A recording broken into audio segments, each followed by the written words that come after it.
tell my friends, just think me as either astronaut or supermodel. That's probably more appropriate. And thank you guys for having me today. And Alan, just thank you so much, because the truth is I never got to be a student of Alan's, but just always wanted to be a protege of Alan's. So I just started to ask all these advice, small things, life, work, and everything. And I really appreciate, we're all here today, and thank you. And let's see how this works. Does it work? Or am I? Oh, really? Is it on the side? Yes. Well, I'll just use this. Keep that in. So before anything, questions, not you guys ask me. I have some questions for you guys. Just no trick questions. Very simple. Very, very simple. Are you ready? First question. Do you think or feel what you do today reflects who you are? What do you do today reflects who you are? Yeah, raise your hand if you know it's appropriate. Yeah. Who's actually looking for a job? Oh boy. And who's trying to start something on their own? That's great. Yeah. Bonus question. It's my favorite. Some of your favorite. Also related to Alan just talked about. So, will you now or in the future require sponsorship for employment visa status? For example, H-1B visa status. Yeah. Well, I realized this. We all live in America, but these American concepts, it's so difficult to put into Americans' context. So I really encourage all the American friends to ask around what are these terms, to all of us, right? Because we live in this community.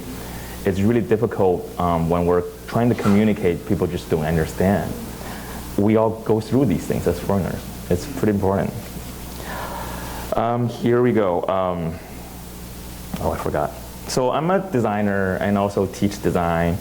And I stepped into the social innovation world about 5 years ago. And I became a design activist since then, because I talk about design, how to use design to engage people to the social change, also how to use design to encourage people to do their things, to other changes. And it's not secret I'm a cancer survivor. Actually it took me quite a few years just to come out, for that identity, because it's always difficult to talk about. And a part of it is because I started a thing called Not Entirely Dead. I designed it a few years ago, and I've been running it for more than 2 years. So today we're going to talk about help. We're going to talk about how and what help we're trying to design and why we're designing all these help. Well, the truth is, this is actually, it's just such an abstract concept, right? Help. And we try really hard, to do these things every day, and we actually realize, not every help is super tangible, but there's an instinct for all of us. We want to help each other. Let's say if I get stuck in the elevator, right here, you guys will try really hard to get me out, or will you? But not all the help are super tangible like that. That's why I'm doing all these things. Because sometimes I've found the prompt to these help is just incredibly vague. And how many times we've heard these things every day, every week. And there's a certain attitude of it just being indifferent when people are saying these things. But it's also not enough agency for everyone to have that help. And we probably have to design some new agencies to bring that help to us or to others. Before talking about these things, I have to go back, how I actually came here, and how I came to what I do and why I am not entirely dead. I grew up in Beijing, China. That's where I came from. I moved to this country first time was 2006, 18 years ago. I came to Ohio to study design, so I didn't really pick New York. Like, you guys are just 20 times smarter than me. I didn't try the SVAs or the art centers. None of these things I was interested in. So Ohio was because back 2006. The internet was a little different. The information we got was different. I had no knowledge of this country, just at all. I had no knowledge, zero. But I always really liked NBA, just basketball. I love this guy called LeBron James. That's everything I know about this country back then. So I picked this, you guys went through all these process, like when you're like selecting all these schools. I picked this school called Ohio University. Just, the name sounds legit. It probably represents all the legit things of this, the Ohio State. So I went there to study design for, different reasons. But since I got into design, I realized there are a couple things I'm really interested in, including graphic design. This is actually a poster I did for my thesis 3 years ago. So you could actually see, like, I started from graphic design, and I appreciate all these simple forms, and I didn't really grow up with all the product design or UX design like you guys these days. So that's how I started. And another thing I'm really interested in, if you guys like people watching, I think there's a lot to it. Also, I'm just interested in all these human truth and the insights and possibly the stories behind these things you see. They can be images or films or anything, with these visual communications. So I kept these things, I take photos still every day, and I do graphic design every day. I learned all these things when I was younger, like you guys.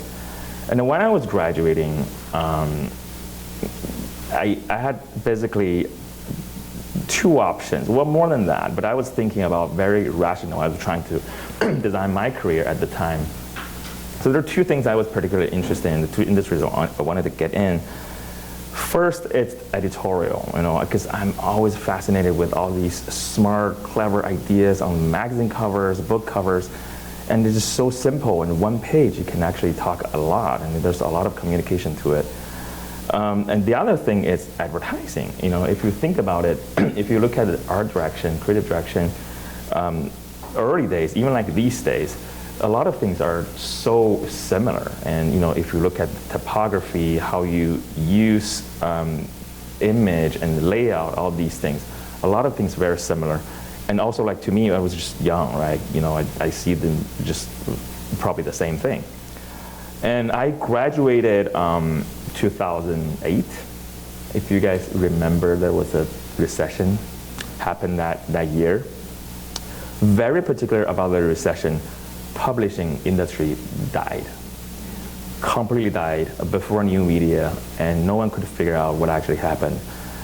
So that actually left me one choice. I didn't need to think about it. So I just okay, I'm gonna have to try this career for advertising, because I still like art direction, creative direction. I didn't think that's gonna be a bad thing. I started to work at the biggest agencies, and just like a lot of people, I started work very, very, very hard. And for creative agencies, there's also like this notorious just culture. You always work super hard, when you're first started. Even like, when you're mate guy, you're still working hard. And there's just one day, 2012, I was 29, and I was working at this place called Saatchi & Saatchi. It's one of the biggest agencies. The name doesn't really exist anymore. The advertising died also after that. I was going to lunch one day, and I saw this little flyer in the elevator. It was an open call to a competition called Cannes Young Lions. If you guys don't know, that's actually the most prestigious thing you could actually win for a creative guy under 30. And 30, that's just your cutoff line. And I look at it, I'm like, okay, well, I'm 29. This is my last shot. Maybe I'll just give it a try. And after lunch, I went to my boss. For those big companies, first of all, when you're pitching yourself, they look at you like, who are you again? How long you were with us? And after that, guess what happened? My boss told me, let me know how I can help. And because people didn't really take it seriously unless you really persist. So I really pursued that. I tried really hard, and I showed my commitment, and that's how they started to engage. They thought, oh, okay, this guy, this person, he's actually super serious. He's probably want to do this, and his name is Dean, and Dean and I, we still kept friends for all these years. He just became one of my mentors, and he also was like a tiger mom thing when I was going through the competition. Very fortunate, I won it, and I just, I thought, okay, great, I might be pretty good at this, if not super genius. And following that, I went a few other things. But in advertising, in creative agencies, there are so many creative people. They're just talented, so smart. But there's one thing, it's probably pretty abnormal. There are not a lot of nerds in that industry. And very clear, I was one of the few nerds in that industry. I had all these, the degrees, graduate school, you didn't really need that. And I always, with all these education background, I always ask myself all these big questions, like why we're doing these things, right? Why we're spending money, why we're designing these things, why we're coming up with these creative ideas. Can actually, can we actually help people with these things? And to be able to answer these questions, you have to go to a larger platform. So I left agency world after a few years. I went to the in-house team. That's a larger platform. You get to learn, not just the creative side. You learn all these things, the marketing, the product, and the business, and the industry. And this will actually help you to answer all these bigger questions, in your head. And I was very fortunate. I got recruited at Uber the end of 2015. It was just the best time for tech, best time for sharing economy, also for the company itself. It just it's a different vibe, compared to today. It just a lot of industries or things were just booming, and you could also imagine that just the pace was fast and a lot of money involved. And I got to build my team from myself into a 20-people team within 6 months. That just only shows how much money actually involved and how fast the thing was growing. And if you remember, the last brand, not this one, the previous brand, with all these profiles on your app, that we were just a bunch of people behind that thing. And you could see I had this Jason Wu hair. It's pretty consistent for years. And from hindsight, if you look at my career, it's like this very typical corporate success case, I would say. Everything's going just really well, and until it's not. So cancer actually turned my life upside down. The end of 2016. I got this diagnosed the very last day of 2016. And at the time, my wife was actually was going to give birth to our daughter in 7 days. So we were not in the mood of processing all these things. Well, to be fair, no one will ever be in the mood to process all these things. But that actually changed everything, because we had to really think about how do we deal with this and how do we live our life for the next decades if we could. And we were also pretty young. And when the doctor told us the news, I remember my wife and I were just looking at each other in the doctor's office, And we went, doctor, what do you mean tumor? Is that actually cancer? That's just how this thing is so far away from our lives when you're young. And just thought like, okay, this is probably like gonna be another 50 years that you know, if we need to worry about these health issues. And I spent the following 2 years doing treatment. Actually, you know, cancer is this thing's like so annoying, you know, it's not just terrifying, it's so annoying. It came back to me a few times and it just tried really hard to kill me. It's so annoying.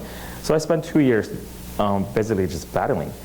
And this image, you know, I see people, some people like, it's not like that. It's, you know, by the way, if anyone's doing anything like particularly related to health, I think getting people sad is the laziest path to empathy.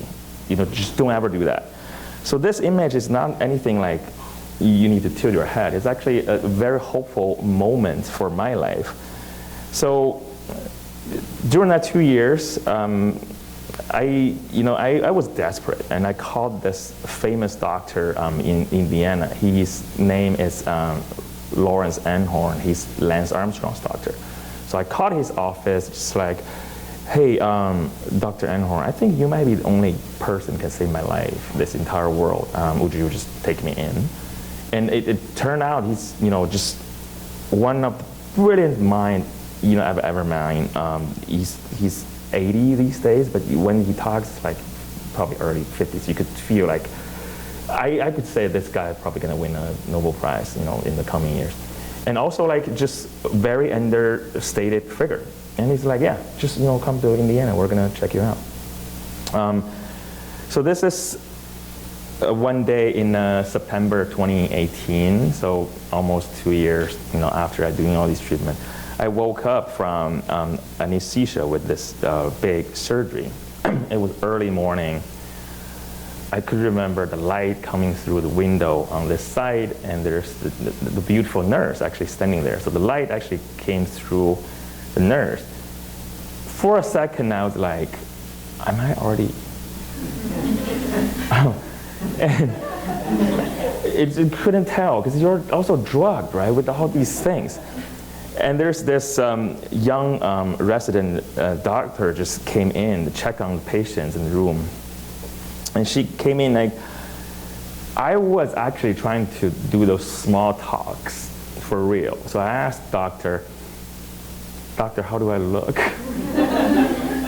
She took it very seriously, which is great. And she checked on I have this incision, she checked on it, and she looked at me like, badass. And that just like a moment for me, it hit me. Since that moment, that day, and until today, every single day I have to think about this. How do I live up to this image of being a badass, right? Because that's a lot to carry. But still, I mean, that's a lot of cancer survivors, they're just badass, and they probably don't talk about this, but when you go through these things, you're just surprised, you know, people would use this language in our society these days, because most of them, they tilt their head. So there's this thing called social existence, well, associated with all these hospital experience, all that. So if I spent 2 years, you know, in between hospitals, it's actually really clear I just didn't have any social existence anymore. Because, you know, when people see me, clearly I'm just a patient. You know, all the things I've been doing and the people I've interacted with, they're just like the doctors, the nurse, and you have this clear image. You are not, you know, someone like, you know, with, let's say, for example, our friends or peers, you know, in their 30s, they're pursuing their career, right? In their mid-30s, they're like trying really hard. So I didn't have that connection at all, because I quit my job actually the next day when I found out. I just didn't want to think about it. I want to live. I didn't want to think about these job stuff. And if you look at my profile, I was also really gung-ho about, you know, myself. I thought, you know, if I'm really good at this, I should be able to find a job if I'm, you know, okay after the treatment. So all these hospital experience and this medical experience canceled the social experience. Instead, there's this thing called social isolation.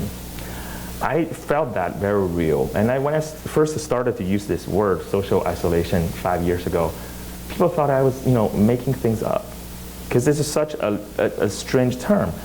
But very strangely, the following 4 years, we've suffered all these things through COVID. And now these days, when you use these terms, people are like, yeah, they know. But these things, let's say, if we're talking about COVID compared to cancer, it's probably a different kind of isolation we're talking about. And a part of it is because I just don't belong to the workplace anymore, because I quit my job, I don't have a job, and the friends in your 30s, you'll probably have a lot of work friends, they floated away. And when you don't have your job, you don't belong to the workplace, at some level, you don't even belong to the society these days. That's just what happens. It's reality. There's nothing like negative connotation to it. It's just reality. And a big part associated with this is, before we get to know anyone, even like we know anyone, it's not so much about who you are, right? I mean, in our society, we care so much about what you are. What companies do you work for? What titles do you carry? How much money do you make? All these things, they form this concept called social existence. It's really not about you. But I really cared about my career, and I thought, I was good at it. I was really passionate about doing all these things, and I was eager to have all these social life come back. I just want to get going again. I want to live again. And in the beginning of 2019, so 2 solid years after my diagnosis, actually 2 months after the badass photo you guys saw, I decided to go back, or find a job. That was very controversial to a lot of my friends and family, because it's probably too quick for them to understand like why. Because they were like, you remember, you probably just possibly almost died a few times. Why you want to do this? And I just somehow thought I wanted to do this. Otherwise, if I wait, there's probably no chance, because you just can't wait. There's already some detrimental stuff already there. And I started to look for jobs, talk to the people, the hiring teams, recruiters. And a lot of people, they ask a lot of these questions. Are you still relatable? Can you still do the job? I don't see, these things, yada, yada. And the other people, they just don't ask at all. People actually, they hang up on you when you mention these terms, like cancer or treatment. And when that happened, I realized, oh, there's this. It's actually a mainstream thing. I thought about it. I knew it exists. I just never knew it's going to be me. But when it happened, it's so real and it's so powerful. It's actually overpowering everything I've had on my profile, on my resume, the things I've done. So when you talk to anyone, when they're looking at you, all they see is just this little blank. By the time, I just really didn't know how formidable the problem was, or like how magnitude this thing is. But I realized there's a few things about it. I had a few hunch. Clearly there's a stigma and bias. People just look down on these things, right? And there's also communication barriers, like how do you talk about these things in the workplace, especially in the workplace. People don't talk about this. The cultural norm, basically for a lot of cultures, we don't talk about death with our peer. We talk about these, we feel okay if that's just our grandparents. But if we're peer, we just don't know, we're stuck there. And the system issue is our society or the workplace doesn't really have the support system to help people, or to design this re-entry for a lot of people, regardless, whatever they've had. The gatekeeping itself, it's terrible. It's annoying because a lot of people, they try really, really, really hard to exclude you from their teams, from their organizations, and it's it's normal. I've met so many recruiters ever since, and a recruiter told me once, hey, Eason, the things you are doing is really difficult because from my 20 years experience recruiting, I know how many resumes end up in the trash only because the hiring manager just see this little thing called gap, on the resumes. So, I had all these hunch. I just didn't know what to do, but I thought there was something there, and I wanted to explore, and I wanted to have something like, maybe I'll be able to fight for myself, or fight for myself and others. So I started to talk about this openly to the people in the industry. There's some critiques. People thought, that's an opinion. It's not research. You can't prove that. It possibly just you had bad experience. You feel bitter. And well, okay. Have you guys experienced those moments in your life? You thought the universe probably is trying to speak to you, and you hear this inner voice in your head. Have you guys experienced those things? So when people tell me this, okay, it's not an opinion, it's research, I've heard this inner voice in my head. I had to do all these things. I had to do all these things, possibly just to restart from scratch and to rebuild my career and my life and to redesign everything. And it's probably, I have to do no matter what it takes, and it's probably longer and harder than I expected. So, all right, I'm gonna have to do all these things, and from something to respond to their feedback, right? The research. I'm gonna have to do more research. That's when I decided to go back to graduate school, because I know that's probably the most legit research you could do. So I went back to graduate school during COVID. I moved to Seattle during COVID. And I spent almost entire time in the library and studying and reading and writing, and eventually that became my thesis. I know some of you guys are writing your thesis right now. So my thesis was really about how to design this intervention. We can help cancer survivors, and later on possibly other group of people, just disrupt this unconscious bias, because there are just too many kinds of unconscious bias everywhere. And if this could be a framework we talk about for this group of people, maybe this can be an inspiration for other communities. If we're talking about number, it's not a small issue. There are nearly 17 million cancer survivors in this country. That's the all age, and you could just do the math. How many there actually in the world, and many are still in their prime working age. They might be 30s, 40s, even if you're 50s, 60s, you're still working, right? We spend at least 1/3 of our lives just at work. And with this treatment advancing, with all the treatment advancing, it's probably the best thing ever happened to human species. A lot of more people, they will survive. We're just not ready for all these aftermaths, the social problems. The treatment will be great, the drugs and all these great, but there are going to be a lot of other problems. For example, there are employment problems I'm talking about. And while I was doing my thesis in the study, I had this idea, because remember I started from creative industry, so I always have these funky ideas. I just want to hack some stuff. I had this idea because if people are trying really hard to exclude others from their organizations or teams, why don't I start a company to recruit these people, to include them in my company?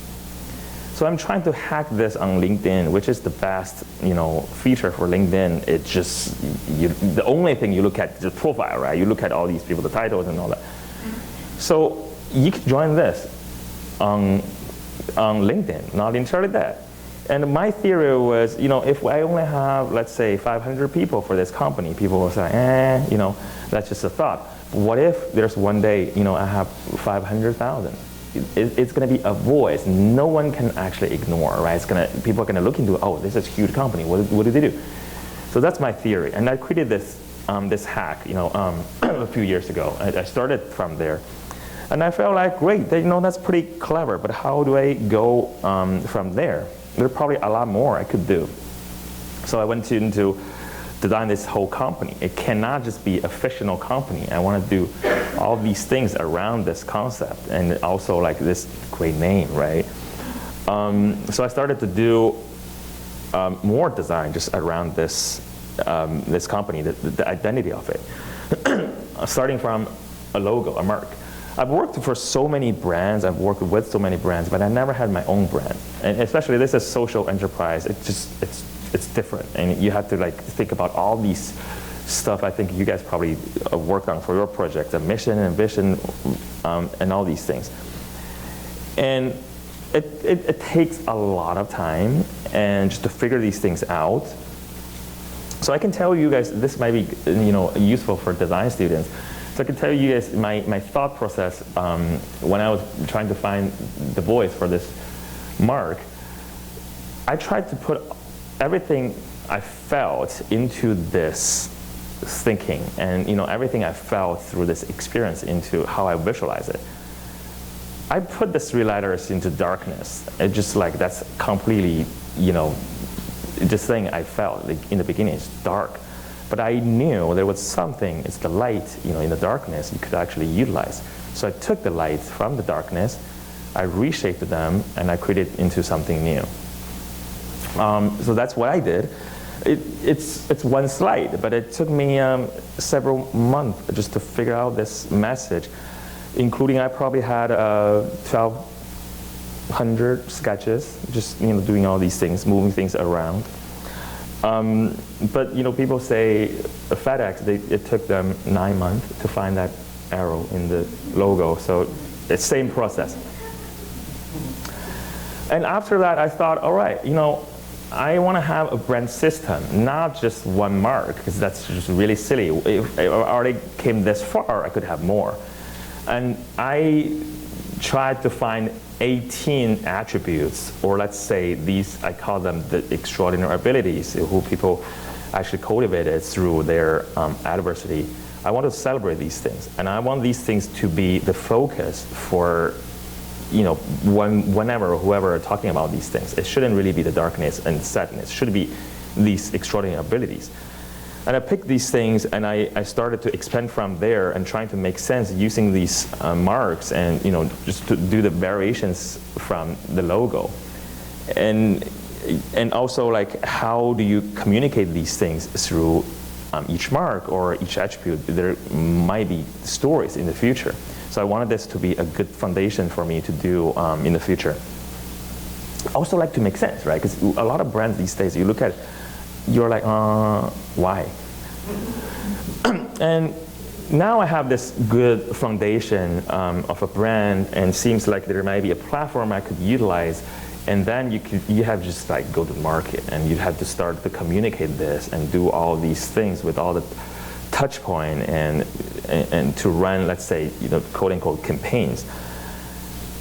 I started to have gallery shows.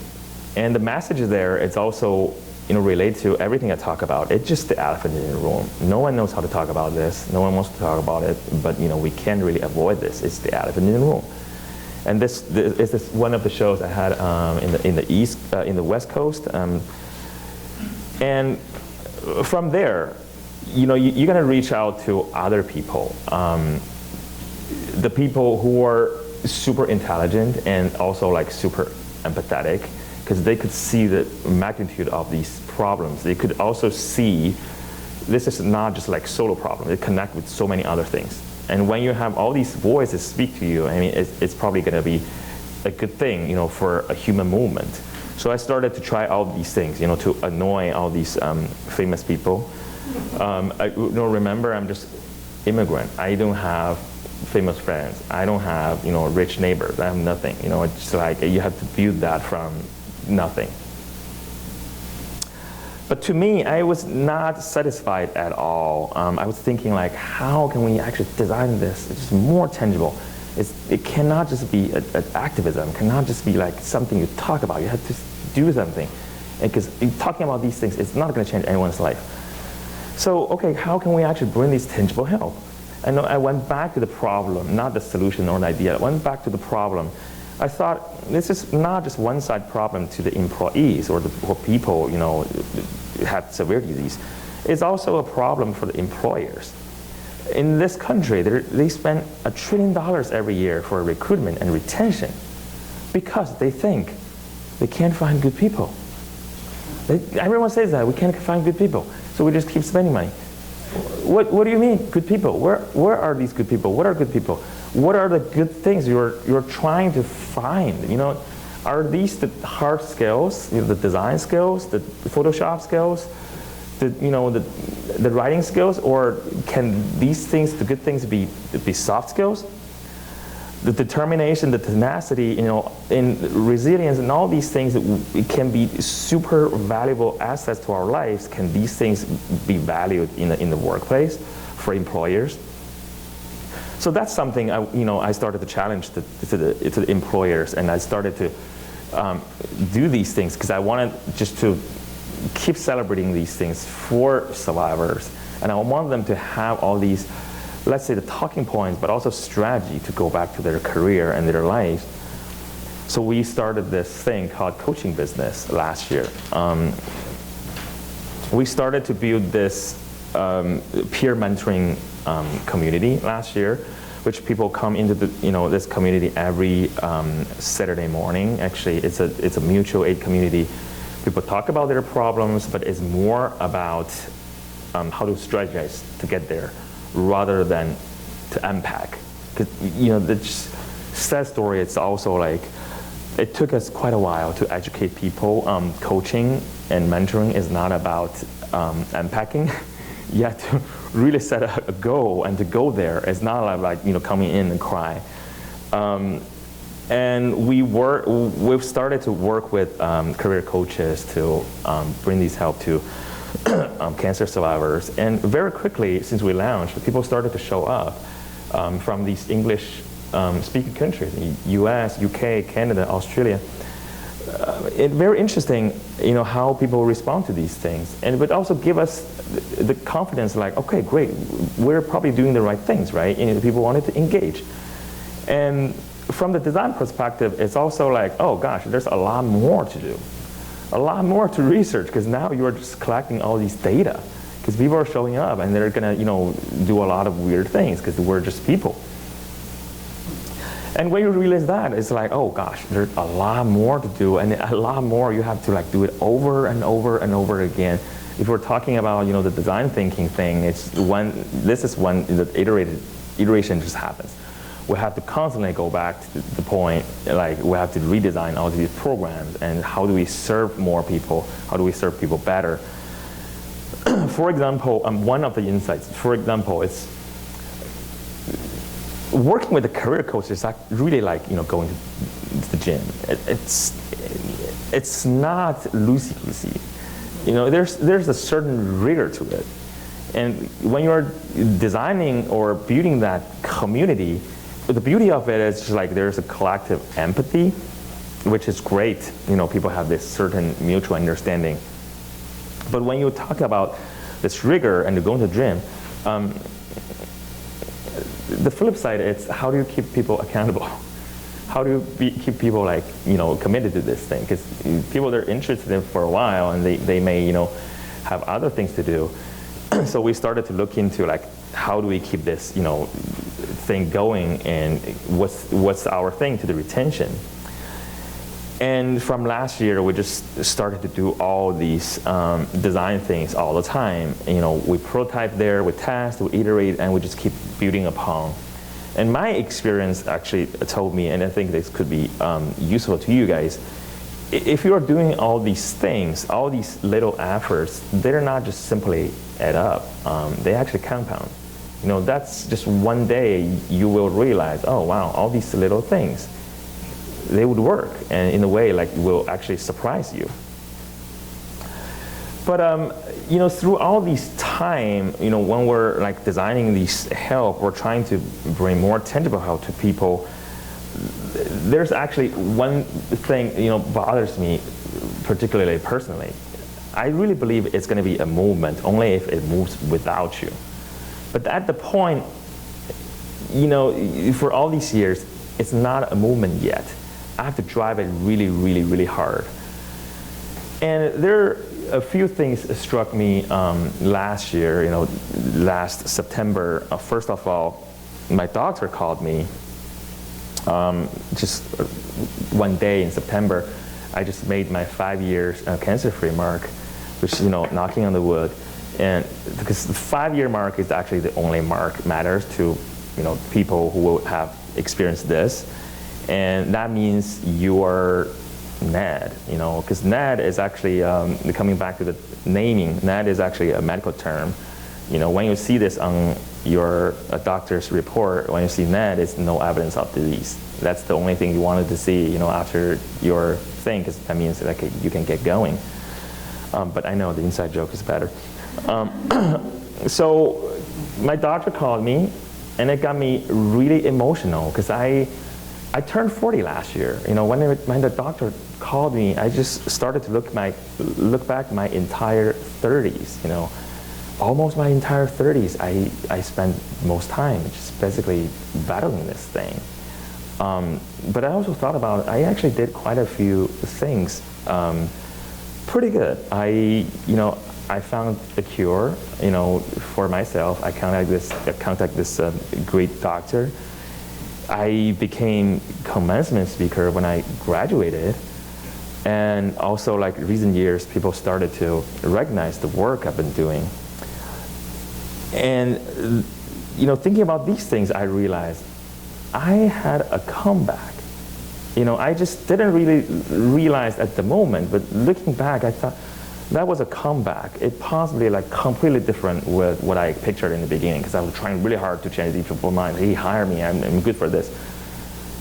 But when you see these things, it's actually a better comeback than anything else. It's the ultimate confidence, because you are not dependent on anything. You're build all these things single-handedly. That's probably just the best thing ever. And thinking about that, it's okay. Well, if I could have this comeback, why don't I just activate this, or let's say facilitate this comeback for everyone? Because this is the world hasn't really realized yet. All cancer survivors, they deserve comebacks, right? And now the attitude is still people are tilting their head. But when you're thinking about this thing, the comeback, it's really strange. People haven't really designed anything for, let's say, for example, a comeback community. There's no such thing. And when you think about the term, it's more about sports. And when you think about people who have experienced this, it's mainly just Lance Armstrong. So that's something we're doing right now, actually today. This is actually the first time I'm talking about this in public. I can't really go into the details because I don't want to overpromise my community. But that's everything we're working on these days, because we want to build a new agency to bring all these help together so people can actually design their new future, and they don't have to constantly go back to the employers and say, hey, offer me a job, even though there's so many gatekeeping in that thing. That's something we're trying. We're trying to design a new means, to create all these possibilities and hope, for everybody together. And we're going to engage everyone, including the survivors, caregivers, supporters, because this is also pretty rare. People haven't really engaged caregivers and supporters together with all these, lives. And when you are saying let me know how I can help, basically there's nothing. But what if there's a tangible way you can offer your skills, your network, your resource, your money, help them to build up their, the second part of their career, or help them to on their entrepreneurship journey, that would be so much better. You're going to show the outcome to the world, not to just talk about this thing. And that's what we identified. There's the lived experience, there's the shared circumstances, there's this purpose a lot of people realized or found after this experience. And what we're doing right now is just really simple. We're trying to use these things and to trigger this joint action, which is not easy. For me, I could foresee this. It's it's possibly going to be years. It's not going to be weeks or months, it's going to be years. And this community itself, if we build this community, there's going to be a lot of dignity to it, right? And you don't have to beg people's help, because it can just be like mutual aid. We're helping ourselves, we're picking ourselves up. And whatever people are doing or producing, or like, the outcomes, we respect these things, because we all know it's hard. And there's the sense of belonging to it. It's just, this is the community we try to build. And for everyone, the belonging, it's, we talk about this, but no one comes to this understanding. It's actually an invitation to most of us. You can just be the full yourself, and no matter what that looks. We could actually feel it. The people I ask you guys, when you get asked during your the job applications, when you see this, will you need? How do you feel? Basically, you're like, oh, right? You don't belong to that space. You don't belong to, it's just crazy. And to design students, if we want to go really nerdy, this is we call it the theory of change. Basically, we're describing a change or a world doesn't really exist yet, but that's something we're I'm going towards. If we can design this dynamic service or system to facilitate all these comebacks for this community, there will be a lot more people motivated and inspired just to achieve their full potential, regardless whatever the life interruptions they've had, right? They could be moms, could be veterans, could be the former criminals, people got laid off, or people suffer with all these kind of problems. So that's the big lofty picture we're trying to get there. And in this picture, talking about those gatekeepers, gosh, we don't want to include these people in our picture. We probably want to collaborate with some people if they're collaboratable, but we fighting to these things. Let's say, do they want to change the world? I don't think so. I mean, do they want to see a world to be changed? I really don't know.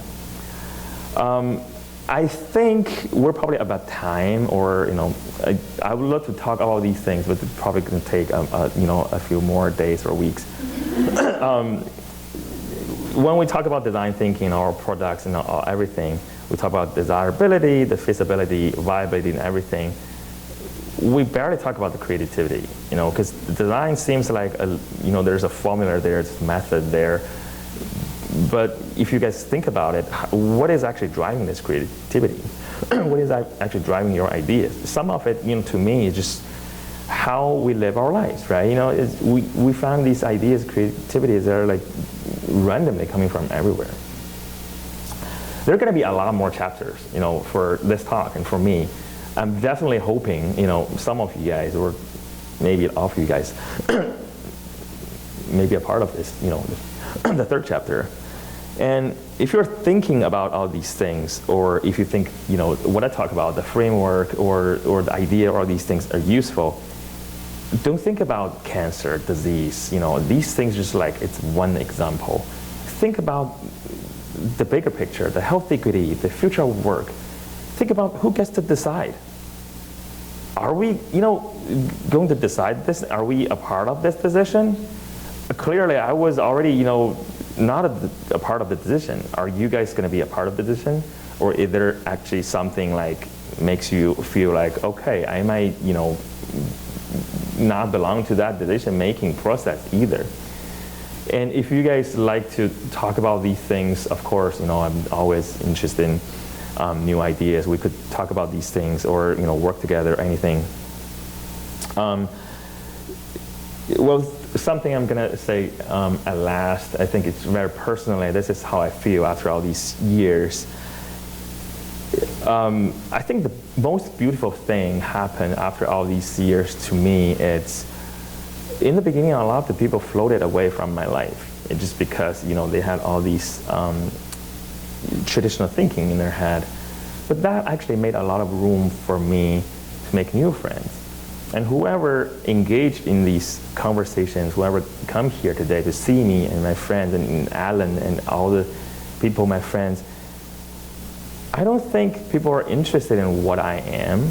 There's a little thing about it, or to it, is probably what I do, but mainly is we see who we are, right?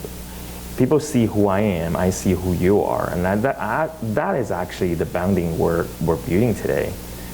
And that just how I responded to my life, and I'm hoping you guys get to do all these things and find the people in your life they care about who you are. I'm Eason. I'm not entirely dead. That's always the last thing of my talk. Yeah.